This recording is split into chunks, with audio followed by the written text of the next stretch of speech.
The legend you play in Apex is vital to your experience, but if you can't figure out who to play and you just want to perform better, I am here to help you out. There's a lot to unpack when you do select your main legend, but it actually does not even start with the specific legend. Before you even get to that, it is critical to identify the playstyle you want to achieve and or the role in the squad that you want to take. This could be the person who farms 4Ks and 20 bombs all day long, the person that is there to make the squad run smoother, or perhaps someone who just likes to start off engagements in the right way. After knowing how you want to play, you can then make a better decision as to what legend to play. If you pick a legend and try to adapt that legend to your playstyle, it will not always be as optimal, as every legend does have very specific ways or roles that they are more or less meant to be played. For those who are unsure if a main is even worth it, I can absolutely tell you that playing one legend consistently is going to let you perform better, as every fight or engagement that you take, you will be better prepared to take it as you are more familiar with that character, and thus you will be able to understand that specific legend's capabilities and limitations.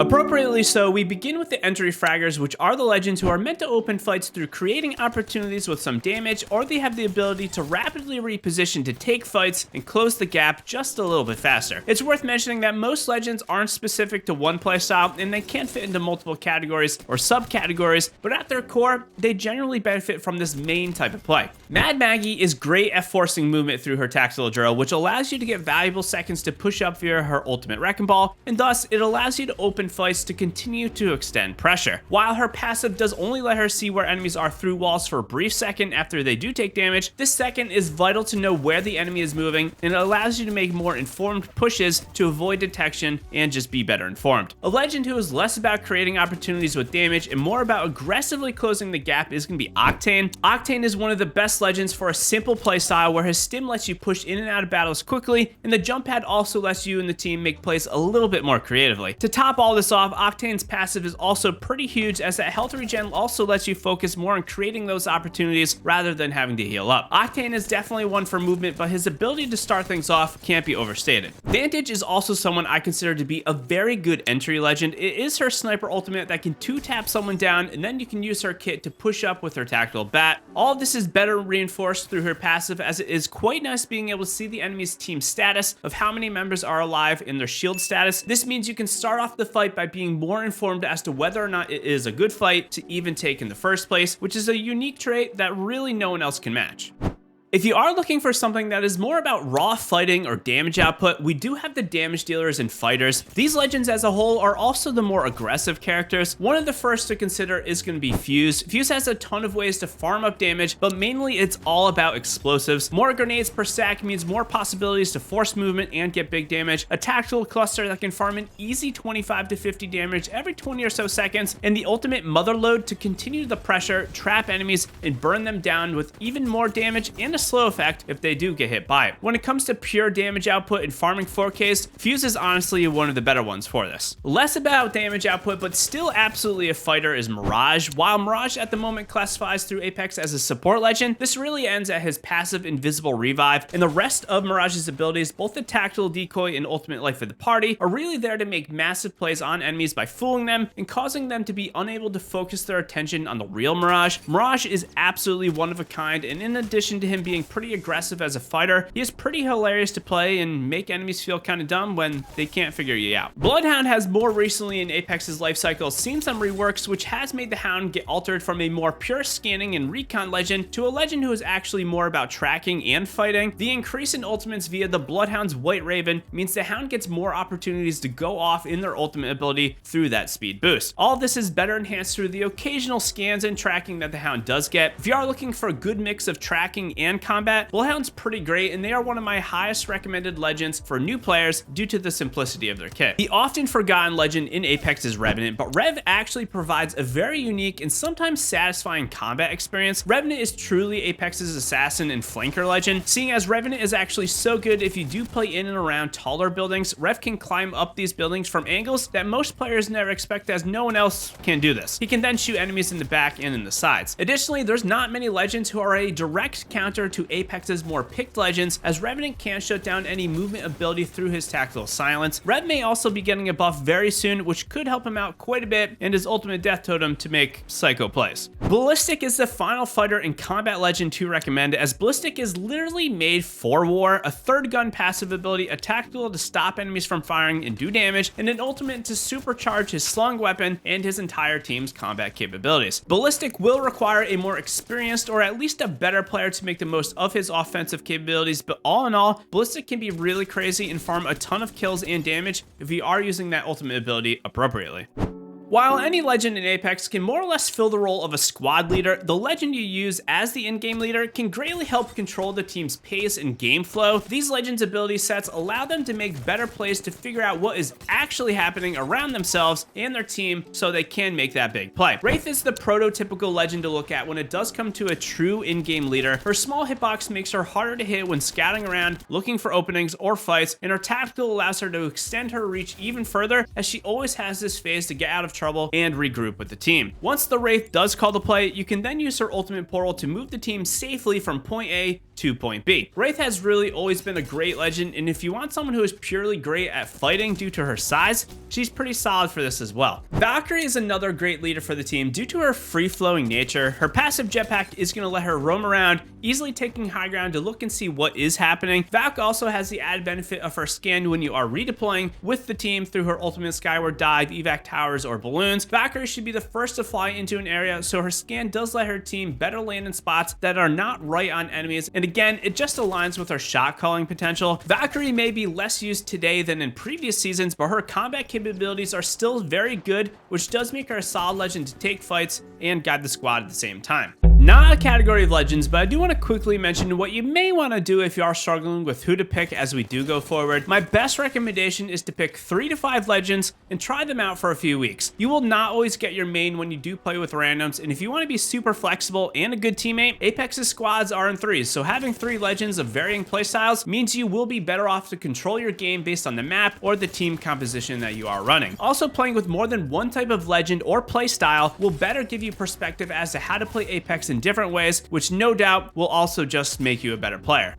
The support role in Apex Legends may not be as widely talked about as it should be, but I will say if you're struggling as an Apex player to perform in your matches, being a support player is absolutely where you will want to look first. This lets you be a team player and useful in any squad while you do have that complete bot aim. Loba remains one of my top recommended legends in the game to unlock as a first legend for anyone looking to make Apex a much more enjoyable experience. I absolutely love having a Loba on my team, as getting loot and ammo more regularly just means more fights, less time running around, getting items, and more time improving my skills. All this is of course through her black market ultimate, but also being able to have some movement with her tactical really lets Loba shine as a great legend in the meta of Apex. There is no one more typical of a support character than Apex Legends OG healer Lifeline. Lifeline is a great starter legend who shines in the lower ranks of Apex and in lower skill lobbies due to her ability to keep the team healthy with her tactical drone and keep the squad from the brink of death through her passive revives. Both of these abilities let Lifeline keep her team fighting for longer, and honestly, her ultimate care package is pretty nice to get some additional loot and shields. Just note that Lifeline kind of falters in higher skilled lobbies or upper ranked, as good players can close the gap quicker, making her revive harder to do. Newcastle for me is one of the best legends in Apex who kind of does not get spoken about enough. Newcastle does mix a lot of different capabilities between support, defending, and movement, but Newcastle at his core, he is going to be a support legend. In some aspects, he has the best revive ability, as he can move the down friendly out of hot areas, protect them with the passive shield, all while providing even greater protection through his tactical mobile shield. This allows Newcastle to better get that newly revived player up and not have them get re-knocked. His ultimate also allows him to extend his support capabilities by leaping to the teammate to provide cover or just start that revive. Newcastle may not be the most typical fun legend in Apex, but his usefulness cannot be overstated. If you are enjoying the video, do me a solid and hit that like button. It's free, and I appreciate the support on the content I produce. Also, you can hop into my community Discord if you ever want to forego playing with randoms, because that sucks.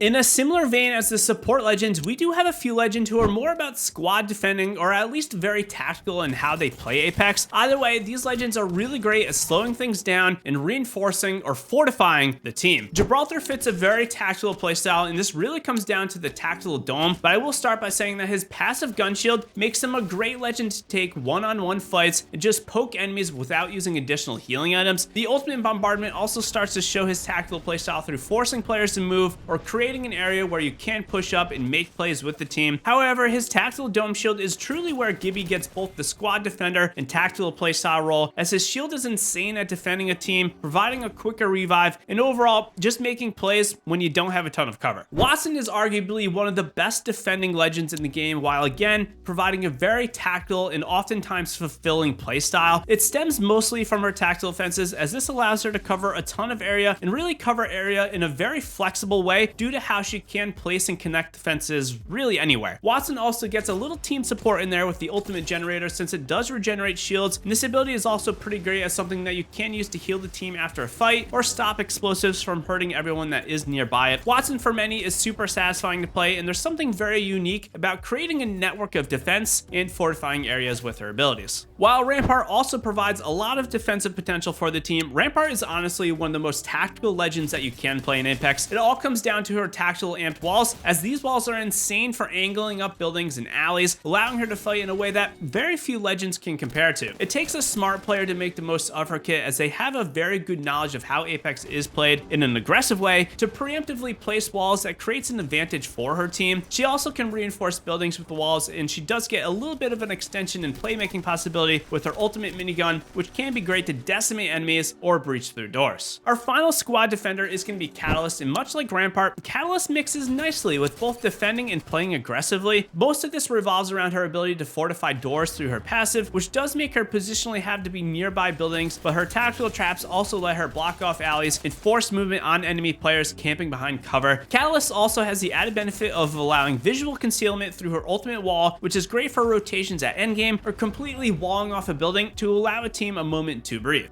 No doubt about it, Apex Legends is considered to be one of the best games for having incredible movement. While a lot of legends incorporate certain types of movement in their kits, these two legends are no doubt at the top when it does come to playmaking through movement, either for themselves or for the team. Horizon for me has some of the most insane movement that you can get, and it really is all about the tactical passive combination. Her tactical is not only great to lift herself up and make plays, it's also nice as a rotation tool for the team to get high ground, but it's the combination of making plays with the tactical to do damage.